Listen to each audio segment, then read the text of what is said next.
Assalamualaikum warahmatullahi wabarakatuh. Selamat datang di blog 15 Kegawat Daruratan dan Metodologi Riset Fakultas Kedokteran Indonesia Kuala. Perkenalkan, nama saya Dr. Mudassir Enkes, staf pada bagian mikrobiologi FK Ujiah. Pada kesempatan hari ini saya akan membahas tentang jenis-jenis riset. Baik, ini adalah materi kuliah yang akan kita bahas yang pada hari ini, yaitu yang pertama adalah tentang pengertian, penelitian deskriptif, analitik, dan penelitian eksperimental, dan hal-hal lainnya yang berhubungan dengan topik ini. Ya. Kalau kita lihat, riset ya, sangat luas. Ya. Oleh karena itu, dalam penelitian, riset itu artinya artinya mencoba kembali, sedangkan logos adalah ilmu. Jadi mencari kembali apa-apa yang akan kita lakukan sehingga kita temukan yang namanya hal-hal baru. Nah, riset itu adalah suatu proses yang secara formal kita akan melakukan dengan menggunakan metode riset, di mana dengan metode riset ini kita bisa menjawab pertanyaan penelitian, bisa juga nanti pada akhirnya kita akan berkontribusi dalam pengembangan ilmu. Sebenarnya untuk apa riset itu kita lakukan? Ya? Nah, jadi di literatur dikatakan bahwa riset ini perlu kita lakukan adalah untuk memperoleh ilmu. Nah, bagaimana riset itu kita lakukan? Ya? Nah, riset itu kita lakukan dengan menggunakan atau mengembangkan sains dan teknologi, sehingga pada akhirnya nanti kita hasil riset itu akan bisa kita dapatkan ilmu-ilmu baru dengan menggunakan metode yang kita gunakan. Oleh karena itu, penelitian atau riset itu adalah kegiatan siklik ya. Jadi tidak tidak berujung pangkal, dalam artian terus dilakukan sehingga nanti berangkat dari teori, nanti kita akan mendapatkan suatu ilmu baru atau suatu hal baru, dan dari hal itu juga akan timbul hal baru lagi. Oleh karena itu, riset itu termasuk dalam ilmu yang setiap saat akan terus berkembang, termasuk juga dalam hal ini adalah dalam bidang kedokteran. Nah, jadi kalau kita lihat dari beberapa literatur, riset itu cukup luas, dan kalaupun kita nanti membaginya dari beberapa ahli, itu ada yang antara satu dengan lain itu tidak sama pembagiannya. Oleh karena itu, jangan nanti ketika adik-adik nanti membaca bahwa jenis riset menurut ahli A atau ahli B itu berbeda, itu jangan jadi masalah, karena setiap penulis atau setiap ahli itu membagi riset itu atas dasar ilmu-ilmu yang dipelajarinya. Makanya kalau kita lihat literatur, riset itu pembagiannya itu tidak saklek ya, artinya tidak sesuai, artinya kita tidak mengacu pada seorang ya. Jadi kita makin banyak membaca, maka makin banyak nanti ilmu yang akan kita dapatkan ya. Nah, seperti yang katakan tadi ya, klasifikasi riset dalam bidang kedokteran itu sangat beragam ya. Jadi tergantung pada dasar pembuat klasifikasi itu sendiri ya. Tidak ada satupun klasifikasi riset itu yang memuaskan. Nah, kalau pun kita anut nanti salah satu jenis dari satu jenis riset itu adalah kita dalami dalam bidang itu. Nanti ada bidang-bidang lainnya yang mungkin orang lain akan mengkajinya. Nah, berikut ini adalah salah satu pembagian klasifikasi riset kesehatan, tentunya untuk adik-adik nanti tidak untuk menghafal, tapi sebagai gambaran bahwa begitu beragamnya jenis riset itu. Jadi klasifikasi yang berdasarkan yang saya katakan tadi itu berdasarkan ruang lingkup penelitiannya, itu ada penelitian klinis, penelitian lapangan, ya, penelitian laboratorium. Nah, itu adalah berdasarkan ruang lingkup dari riset sendiri.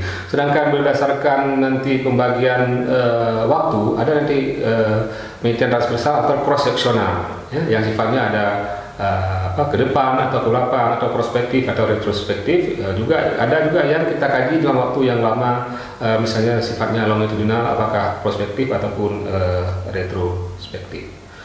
Nah, pada pembagian lainnya ini berdasarkan substansi, ya, ada penelitian dasar, artinya penelitian yang memang dilakukan belum pada tataran hasilnya bisa dimanfaatkan. Memang penelitian dasar ini belum sifatnya aplikatif, ya. Yang keduanya itu dari pembagian berdasarkan substansi itu adalah bahwa ada penelitian yang memang hasil penelitian itu bisa kita aplikasikan ke dalam kehidupan sehari-hari atau ke dalam masyarakat, yaitu namanya penelitian terapan. Nah, itu adalah pembagian berdasarkan substansi. Ada juga yang membagi berdasarkan ada tidaknya hubungan antar variabel, ya. Nah, makanya ada nanti riset itu ada ya penelitian deskriptif, ya, penelitian analitik. Nah, itu adalah berdasarkan ada hubungan atau tidak. Jadi kalau tidak ada hubungan nanti mungkin hanya sifatnya deskriptif saja, sedangkan yang mencari hubungan itu adalah sifatnya analitik, ya. Berdasarkan desain khusus yang saya kutip dari literatur di sini, ada nanti uji diagnosa, ada analisis survival analisis atau uji kesingkatan, dan ada juga yang meta analisis.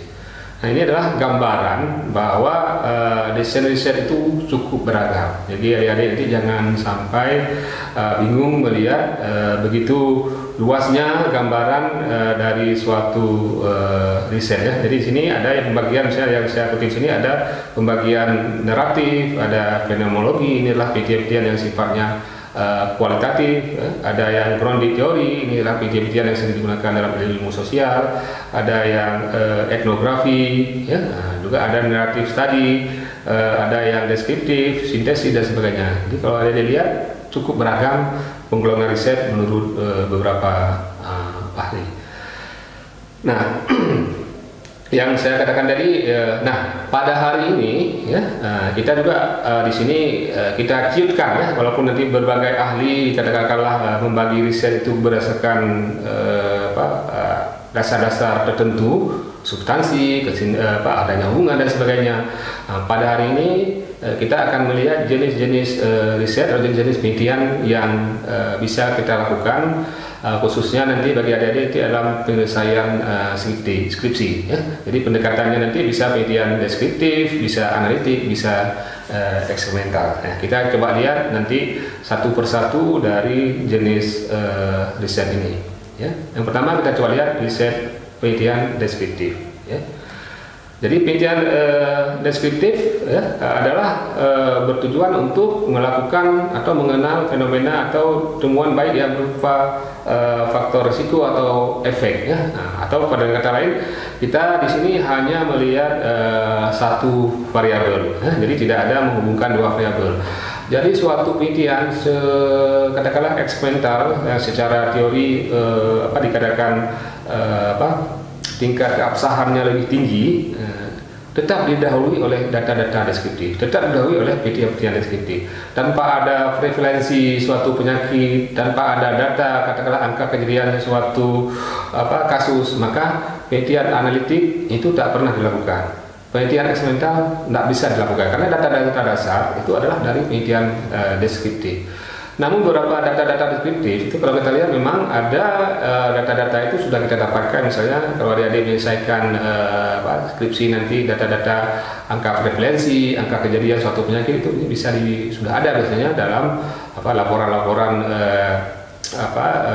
profil kesehatan Indonesia misalnya, atau profil kesehatan provinsi atau profil kesehatan kabupaten kota. Artinya di situ sudah ada data-data deskripsi angka kejadian sesuatu penyakit, ya. Jadi kalau sudah ada data-data demikian, mungkin penelitian deskriptif untuk hal-hal atau data-data yang sudah ada itu tidak memerlukan lagi penelitian deskriptif. Namun bila suatu data yang ingin kita peroleh deskriptif belum ada, maka penelitian deskriptif itu mutlak harus dilakukan untuk mendapatkan data-data awal, baru nanti penelitian yang lanjutannya adalah yang bisa dilakukan berdasarkan data deskriptif tadi.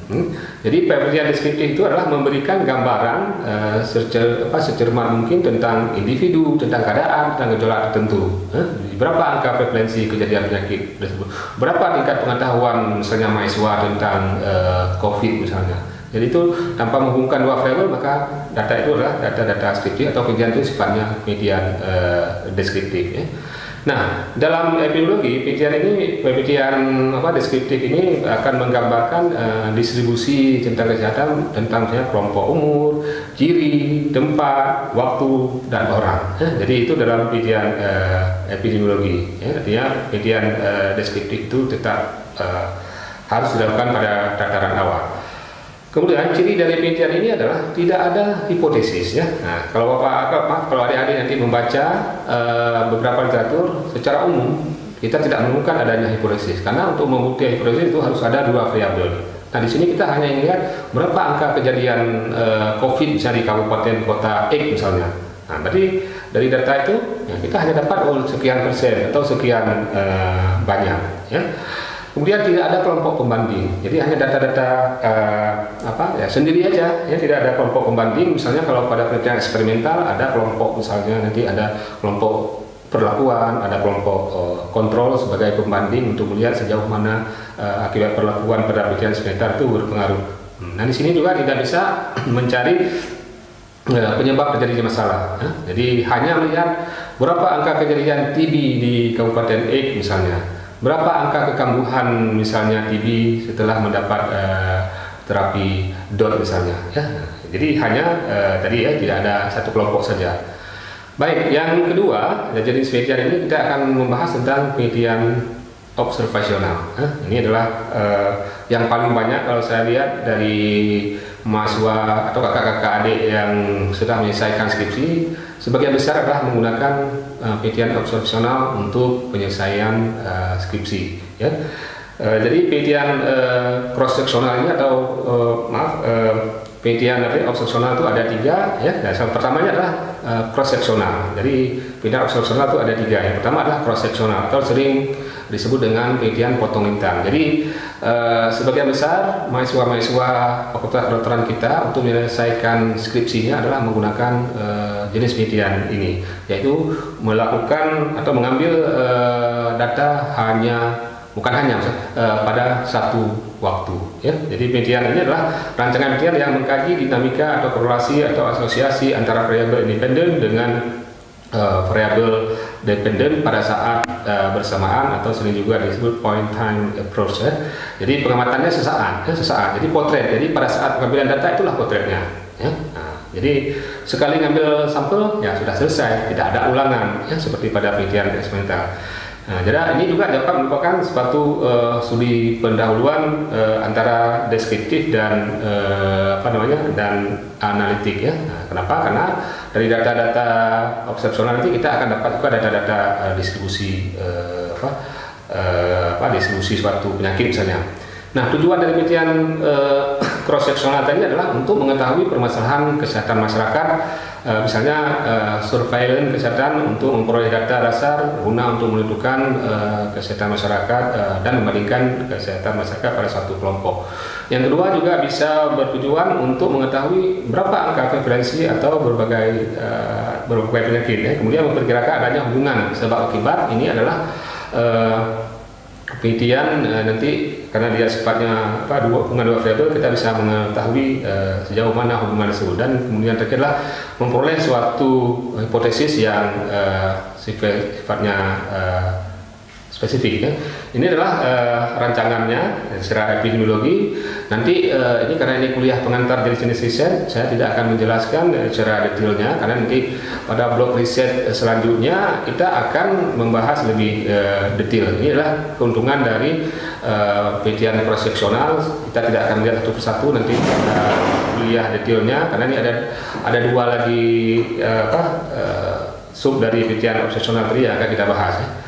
Ini saya lakahi sebentar. Kemudian yang kedua adalah case control. Jadi seperti tadi ya, cross sectional ada kelemahan, ada kelebihan, bisa kita akan diskusikan nanti pada kuliah secara online nanti ya. Kemudian yang kedua adalah case control. Ya. Jadi case control ini suatu penelitian epidemiologi analitik yang tujuannya adalah menelaah hubungan antara efek ya, atau antara kondisi kesehatan tertentu dengan faktor resiko. Ya. Desainnya kalau kita lihat ini desainnya secara skematis adalah demikian. Nanti ada yang ini ada satu populasi jadi yang sifatnya retrospektif ya. Ini ada kelompok kasus, ada kelompok kontrol. Kita lihat ada yang terpapar, ada yang tidak terpapar. Kelompok kontrol berapa yang terpapar, berapa yang tidak terpapar. Ya, jadi penelitian case control ini merupakan penelitian opsional yang bersifat retrospektif. Jadi bukan prospektif ya, bukan melihat ke depan. Nah, jadi penelitian-penelitian yang sifatnya ini adalah kita ingin lihat akibat ke sebab. Artinya kejadiannya sudah berlangsung tapi kita flashback ke belakang. Nanti ada kelompok kasus berapa yang kejadiannya, ada kelompok kasus berapa yang tidak ini. Kemudian juga kelompok yang bukan kasus berapa terjadi suatu penyakit. Kemudian yang satu lagi berapa yang tidak terjadi penyakit.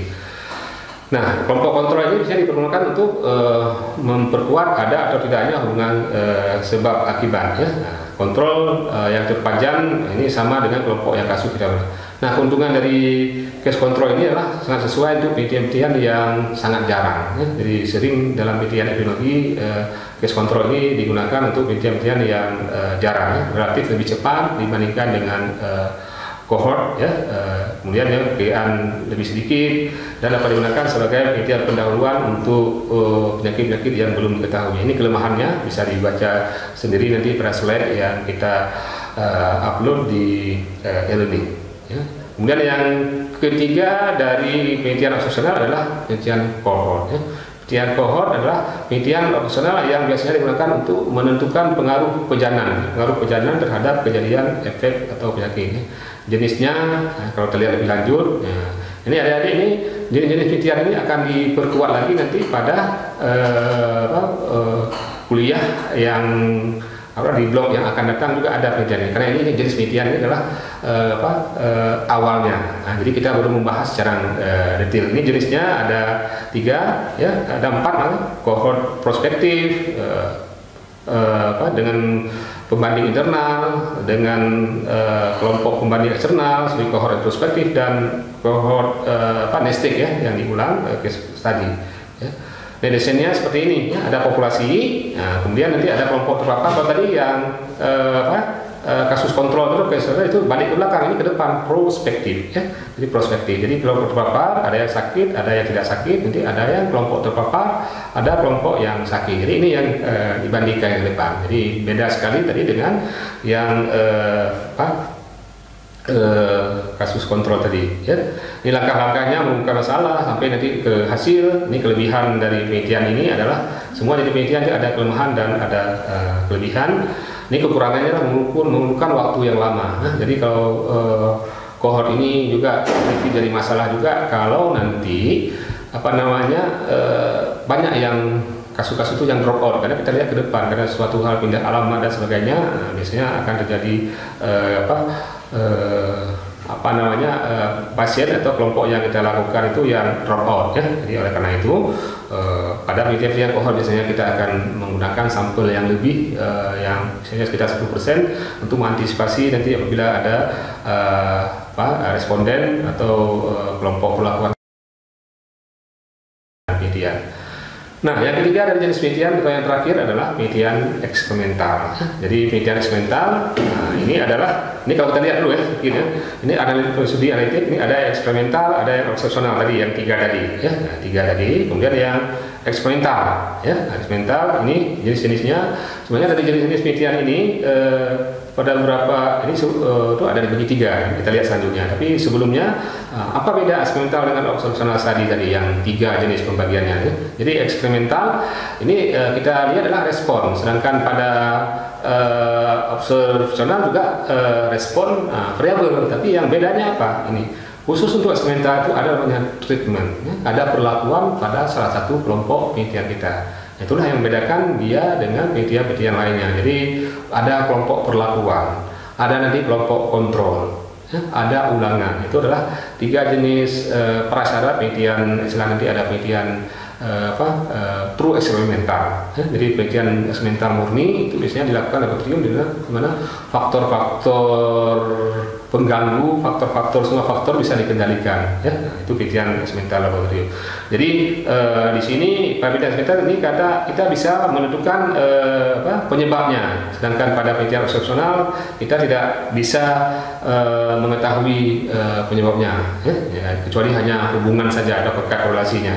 Nah ini pada slide ini juga bisa kita lihat ini eksperimental, bisa lakukan dengan berbagai macam, dan penelitian eksperimental ini terlepas dari katakanlah penelitian observasional tadi, ada penelitian yang pertama tadi deskriptif, ini adalah dikatakan gold standar. Ini adalah tingkat keakuratan suatu penelitian adalah menggunakan penelitian eksperimental.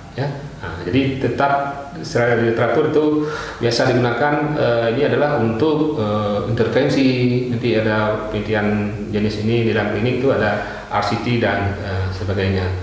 Jadi penelitian eksperimental merupakan kelompok penelitian di mana kita melakukan penelitian untuk melihat dampak dari suatu perlakuan terhadap outcome dari penelitian yang akan kita lakukan. Jadi sifat penelitian eksperimental itu ada intervensi, ini khas sekali, intervensi. Jadi ada kelompok yang kita perlakukan. Nah, kemudian observasi dilakukan pada efek perlakuan. Nah, jadi kemudian pengendalian variabel dan non variabel. Kemudian ada kelompok pembanding atau kelompok kontrol. Ini desainnya. Misalnya ini ada kelompok 1, kemudian diperlakukan, lihat akhirnya. Ini kontrol, kelompok ini tidak diperlakukan, dilihat akhirnya. Ini salah satu misalnya. Pada penelitian eksperimental, variabel yang harus kita kendalikan adalah internal subjek. Jadi internal subjek itu harus semua kita kondisikan sesuai dengan perlakuan. Kemudian lingkungan subjek juga harus dilakukan. Kemudian kita juga biasnya juga harus diukur. Nah, jadi kemudian juga subjektivitas peneliti. Jadi kita sebagai peneliti itu harus jujur, apa adanya dari data yang kita dapatkan itu harus kita catat semuanya. Jadi oleh karena itu pada penelitian eksperimental itu bisa dikendalikan faktor-faktor tadi, yaitu dengan membatasi kriteria subjek. Jadi ada kelompok perlakuan kita nanti yang memenuhi syarat, kelompok syarat-syarat nanti inklusinya. Kemudian nanti ada sesama anggota itu kita random, kita acak. Kemudian uji validitas dan kualitas juga kita lakukan, dan kelompok yang blending atau kelompok samar juga bisa kita lakukan. Ini adalah pembagian dari jenis-jenis penelitian eksperimental. Jadi jenis-jenis penelitian eksperimental. Jadi ada yang ini, ada yang lapangan, ada di laboratorium. Jadi jangan nanti adik-adik beranggapan bahwa penelitian eksperimental itu hanya bisa dilakukan di lab. Tidak. Bisa saja nanti penelitian yang kita lakukan itu di lapangan. Ada satu perlakuan, pengaruh katakanlah jenis penyuluhan terhadap peningkatan pengetahuan masyarakat tentang COVID misalnya. Ada satu kelompok masyarakat itu kita perlakukan dengan jenis katakanlah penyuluhan tertentu, ada kelompok lainnya kita biarkan kalau memang tidak ingin membandingkan dua jenis ini. Jadi setelah itu kita bandingkan, itu sudah eksperimental. Jadi ada kelompok perlakuan, ada kelompok pembanding.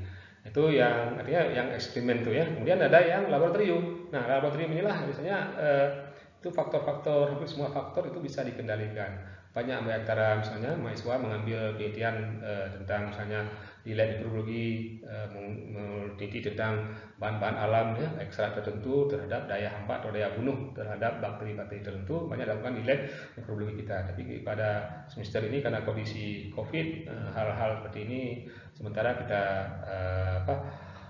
kita tunda dulu, lakukan penelitian-penelitian yang memungkinkan dalam masa pandemi COVID sekarang. Jadi ada juga yang true, ada yang kuasi.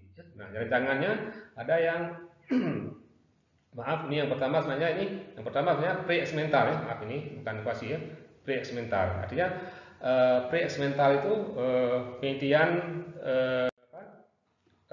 yang kita lakukan itu pada satu kelompok.